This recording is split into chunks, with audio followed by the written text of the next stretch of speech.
DN24 news, जो आपको हर खबरों से कराए रूबरू।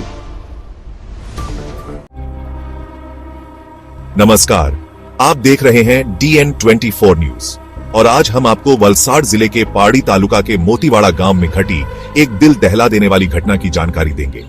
यह घटना पूरे क्षेत्र को हिलाकर रख देने वाली थी। आइए जानते हैं इस अपराध की पूरी कहानी। वलसाड़ जिले के मोतीवाड़ा गांव में 10 दिन पहले युवती के साथ दुष्कर्म और हत्या की घटना ने हर किसी को झकझोर दिया। इस मामले ने पुलिस की कड़ी मेहनत को भी चुनौती दी थी, लेकिन अब आरोपी को पकड़ लिया गया है। वलसाड़ पुलिस ने इस मामले के आरोपी राहुल को वापी रेलवे स्टेशन से गिरफ्तार किया है। राहुल 29 साल का है और केवल 5वीं कक्षा तक पढ़ा है। आरोपी का आपराधिक इतिहास भी बेहद गहरा है। राहुल का जन्म हरियाणा में हुआ था और वह बचपन से ही चोरी और अन्य आपराधिक गतिविधियों में शामिल था। उसकी आपराधिक गतिविधियां इतनी बढ़ गईं कि परिवार ने उससे नाता तोड़ लिया। राहुल की गिरफ्तारी तक वह पहले 13 चोरी के मामलों में शामिल रहा था और उसने 1 महीने में 5 हत्याएं करने की बात कबूल की है। पुलिस को आरोपी तक पहुंचने के लिए 2000 से अधिक सीसीटीवी फुटेज की जांच करनी पड़ी। इस जांच में 300 से ज्यादा पुलिसकर्मी लगे थे और हरियाणा, राजस्थान और कर्नाटक राज्यों की पुलिस ने भी इस मामले में मदद की। घटना की जानकारी के मुताबिक युवती का शव मोतीवाड़ा गांव के पास एक बगीचे में मिला था। आरोपी ने पहले दुष्कर्म किया और फिर हत्या कर दी। घटनास्थल पर छोड़ी गई टी-शर्ट और बैग ने पुलिस के लिए अहम सुराग का काम किया।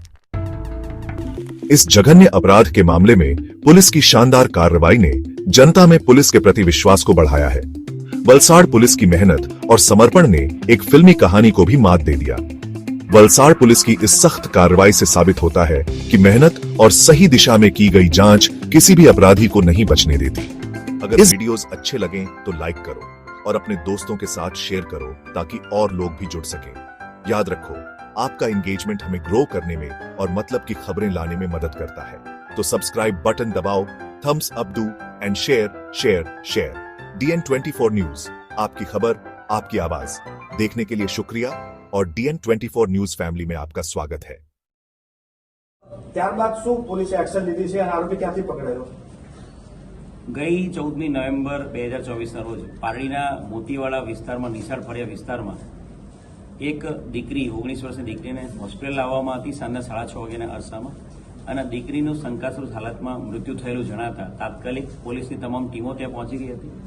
દીકરીનું મૃત્યુ શંકાસ્પદ હાલતમાં થયું છે એની ધ્યાને રાખીને સુરત શહેરના નિષ્ણાત ફોરેન્સિક એક્સપર્ટ દ્વારા ફોરેન્સિક ડોક્ટર દ્વારા એનું PM કરવામાં આવ્યું હતું અને પ્રાથમિક તપાસમાં આ દીકરી છે જે કોલેજની દીકરી છે 19 વર્ષની એની સાથે દુષ્કર્મ થયા બાદ એનું ગળું દબાવીને હત્યા કરવામાં આવ્યું છે એવું ધ્યાને આવ્યું હતું।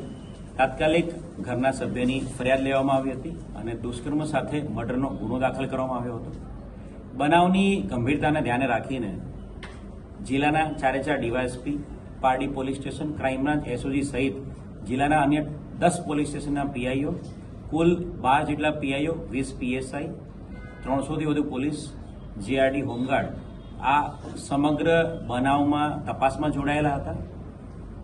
આ તપાસમાં જે બનાવના સ્થળેથી બેગ મળી આવી હતી એ બેગમાં મળેલા કપડાના વર્ણનના આધારે અને રેલવે સ્ટેશનની નજદીકતાને ધ્યાને રાખીને ઉદવાડા રેલવે સ્ટેશન અને આસપાસના જિલ્લાના તમામ રેલવે સ્ટેશન ઉપર તપાસ કરવામાં આવી હતી।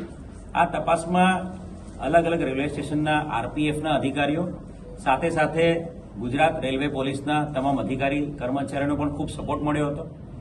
વાપી રેલવે સ્ટેશન ખાતેના CCTV કેમેરા ચેક કરતા વાપી રેલવે પોલીસ અને વાપી વલસાડ જિલ્લા પોલીસને એક સારી સફળતા મળી હતી કે જેમાં બનાવના સ્થળેથી મળેલા કપડાના વર્ણનવાળો એક વ્યક્તિ એ કપડા પહેરેલો અને એ જ બેગ સાથેનો એક વ્યક્તિ અમને શંકાસ્પદ મળ્યો હતો, જે અમારો બનાવનો એક પ્રાઇમ સસ્પેક્ટ હતો અને CCTV ફૂટેજમાં પણ અમને ક્લિયર કટ એક આઈડિયા મળ્યો હતો કે આ જ વ્યક્તિ વાપીથી ઉદવાડા રેલવે સ્ટેશન પર બનાવના સમયે જ્યારે દીકરી ટ્યુશનમાંથી ઘરે જઈ હતી ત્યારે રેલવે સ્ટેશન પર ઉતર્યો હતો। એ પ્રાઇમ સસ્પેક્ટ જે અમારો છે એનું બેક ટ્રેકિંગ અમે ચાલુ કર્યું હતું। પ્રાઇમ સસ્પેક્ટનું બેક ટ્રેકિંગ કરતા અમે છેક મછલીપટ્ટનમ, આંધ્રપ્રદેશના મછલીપટ્ટનમ ડિસ્ટ્રિક્ટ સુધી પહોંચ્યા હતા। મછલીપટ્ટનમ ડિસ્ટ્રિક્ટથી એણે જર્ની સ્ટાર્ટ કરી હતી, મછલીપટ્ટનમથી શિરડી, શિરડીથી બાંદ્રા, બાંદ્રાથી દાદર, દાદરથી વાપી અને વાપીથી ઉદવાડા, એ 12, 13, 14 નવેમ્બરની જર્ની હતી। આ જર્નીની જે તપાસ હતી એની અંદર તમામે તમામ રેલવે સ્ટેશન ઉપર ડીવાયએસપી ભાર્ગવ પંડ્યા સાહેબની સુપરવિઝનમાં અલગ અલગ 10 જેટલા પીઆઈ પીએસઆઈની ટીમો બધા જ રેલવે સ્ટેશન પર સીસીટીવી ચેક કરવા માટે ગઈ હતી અને એમાં મળેલા સીસીટીવી ફૂટેજ આધારે વલસાડની અલગ અલગ ટીમો જે Nashik jail, Thane jail, Palghar jail, Navsari jail, Lajpor jail સહિત અલગ અલગ જેલોમાં આ વ્યક્તિના વર્ણનવાળો કોઈ વ્યક્તિ મેચ થાય છે તપાસ માટે ગઈ હતી અને એમાં લાજપોર જેલમાં એક મોટી સફળતા વલસાડ પોલીસને મળી હતી.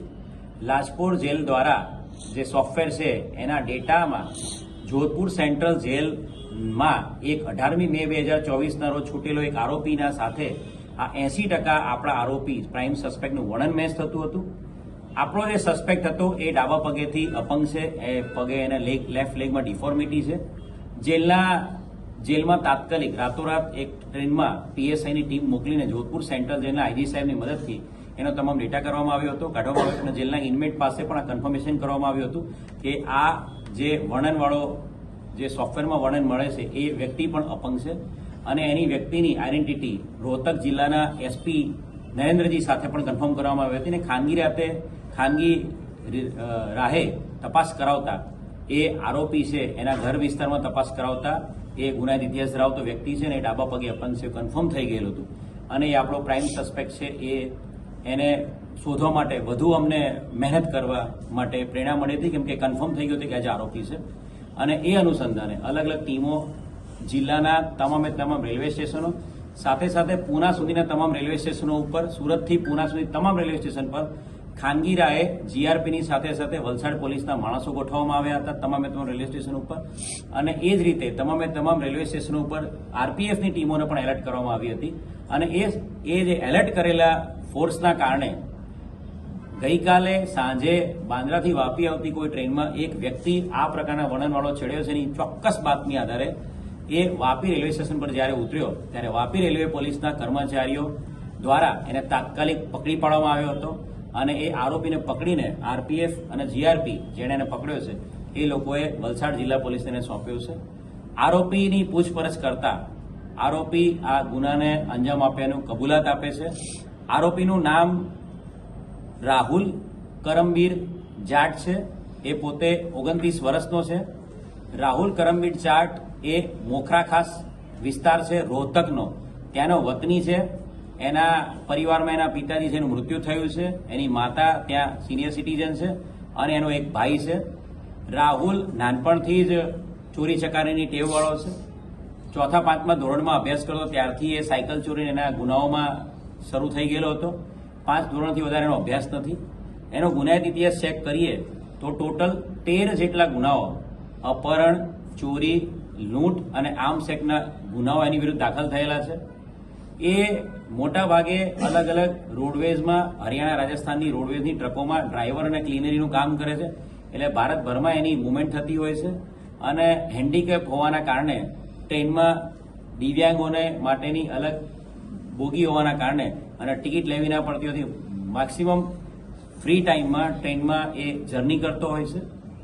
આરોપીને અટક કર્યા પછી તમામ ડીવાયએસપી, ક્રાઇમ બ્રાન્ચ, એસઓજી તમામ પોલીસ દ્વારા ગઈકાલે આખી રાત એની પૂછપરછ કરવામાં આવી હતી. એના જે ટેકનિકલ ડેટા મળ્યા છે એ અને એની પૂછપરછ કરતા એ ખૂબ મોટી સફળતા વલસાડ જિલ્લા પોલીસને મળી છે. પારડી પોલીસના જે રેપ વિથ મર્ડરના ગુના સિવાય અન્ય 4 જગ્યાએ છેલ્લા 25 દિવસમાં એણે મર્ડર કરવાની કબૂલાત આપે છે. જે તપાસ કરતા તમામે તમામ જગ્યાએથી એના કન્ફર્મેશન મળ્યા છે. કર્ણાટકા રાજ્યનું મેંગલુરુ છે, ત્યાં એક વ્યક્તિની એણે 25મી ઓક્ટોબરે હત્યા કરેલી છે. એ ગળું દબાવીને ટ્રેનની અંદર જ હત્યા કરે, જેમાં મર્ડરનો ગુનો ત્યાં દાખલ થયેલો છે, જે અનડિટેક્ટ છે.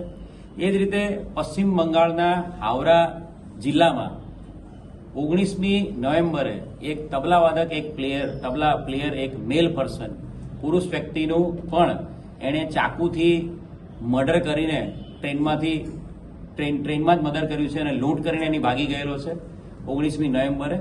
અને ગઈકાલે જ્યારે એને વાપીમાં પકડવામાં આવ્યો છે ત્યારે ગઈકાલે વહેલી સવારે પણ આંધ્રપ્રદેશ, તેલંગાના રાજ્યના સિકંદરાબાદ વિસ્તારમાં એક મહિલાની સાથે એણે દુષ્કર્મ અને એનું ગળું દબાવીને હત્યા કરેલી છે. એમાં પણ તેલંગાના સિકંદરાબાદમાં મર્ડરનો ગુનો દાખલ કરવામાં આવ્યો છે. આ ત્રણ કેસો કર્ણાટક રાજ્યનું મેંગલુરુ પોલીસ સ્ટેશન, પશ્ચિમ બંગાળનું હાવરા અને તેલંગાનાનું સિકંદરાબાદ, એની સાથે સાથે પૂના કન્યાકુમારી ટ્રેન 17મી થી 21મી ઓક્ટોબર વચ્ચે એક મહિલાનું પણ એણે મોલેસ્ટેશન, રેપ વિથ મર્ડર કરેલાની કબૂલાત આપી રહ્યો છે, જે બાબતે ત્યાંની લોકલ પોલીસ તમે જાણ કરેલી છે. ત્રણ રાજ્યોના, કર્ણાટક રાજ્ય, પશ્ચિમ બંગાળ રાજ્ય અને તેલંગાણા રાજ્યના ત્રણ રાજ્યના બ્લાઇન્ડ કેસ પણ ડિટેક્ટ કરવામાં વલસાડ જિલ્લા પોલીસને સફળતા મળી છે.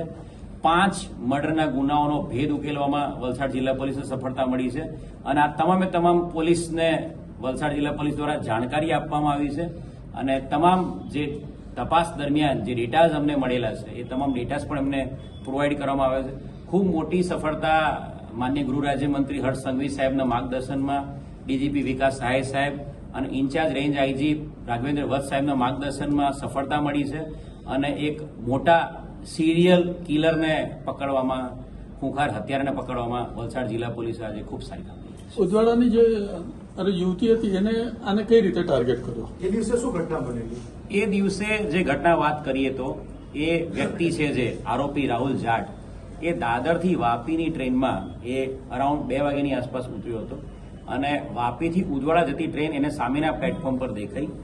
એ પ્લેટફોર્મ 2 પરથી કૂદીને પ્લેટફોર્મ 1 પરના છેલ્લા ડબ્બામાં, દિવ્યાંગ ડબ્બામાં ચડી ગયો હતો અને 2:30 જ્યારે ટ્રેન ઉદવાડા પાસે આવી ત્યારે ઉદવાડા પરથી ઉતરી ગયો હતો અને સામેના પ્લેટફોર્મ પર જ્યારે વોક કરી રહ્યો હતો ત્યારે આપણી દીકરી જેનું દુષ્કર્મની હત્યા થઈ છે, દીકરી, એના રૂટીન નિત્યક્રમ પ્રમાણે ટ્યુશનનો પહેલો દિવસ હતો ત્યારે એ પ્લેટફોર્મ પરથી, પ્લેટફોર્મના એન્ડથી એ ટ્રેક ઉપરથી ચાલીને સામે જે નિશાળ ફળિયા જવાનો રસ્તો ત્યાં ચાલતી જતી હતી. છોકરી ફોન પર વાત કરી રહી હતી ત્યારે એને એની નજર પડી હતી કે આ એકલી દીકરી જઈ રહી છે. એની નજર પડતા એનો પીછો કર્યો હતો અને જ્યારે અવાવરું જગ્યા જ્યાં કોઈ વ્યક્તિની મુવમેન્ટ નહોતી, નિશાળ ફળિયાથી 300 મીટર પહેલા, ત્યારે એનું મોઢું દબાવી દીધું હતું, એને બેભાન કરી દીધી હતી અને એને જે ઝાડીવાળો એરિયા છે એમાં ફેંકીને એની સાથે એને દુષ્કર્મ કર્યું હતું અને એની આઈડેન્ટિટી છતી ના થાય એટલા માટે એણે દુષ્કર્મ કર્યા બાદ એનું ગળું દબાવીને એની હત્યા કરી નાખી.